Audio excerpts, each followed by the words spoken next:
নিজেদের গাছ থেকে ফল পেড়ে খাওয়ার আনন্দটাই আলাদা। এখন জাম্বুরার সিজন না, কিন্তু গাছে একটা জাম্বুরা আছে, এটা আমার আম্মু আমার জন্য রেখে দিয়েছিল। তাই এখন চিন্তা করলাম আমরা কাজিনরা সবাই মিলে আড্ডা দিচ্ছি, এই জাম্বুরাটা বানিয়ে খাবো।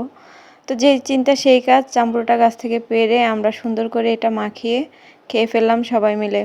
আমি অনেক ভিডিওতেই বলেছি আমার নানু বাড়ি আর দাদু বাড়ি একসাথে হওয়ার কারণে আমরা গ্রামে গেলে দেখা যায় মোটামুটি সবার সাথেই দেখা হয়। এই সময়টা সবার ছুটি থাকার কারণে দেখা যায় সবাই একসাথে হই, তাই সবাই মিলে একটু আড্ডা দিতে পারি।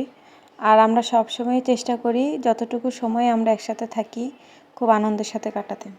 জাম্বুরা মাখানোর জন্য আমি লবণ ও মরিচের গুঁড়ার সাথে একটু চিনি অ্যাড করে দিয়েছি, এতে করে স্বাদটা দ্বিগুণ হয়ে যায়। খেতে মাশাআল্লাহ অনেক ভালো লেগেছিল।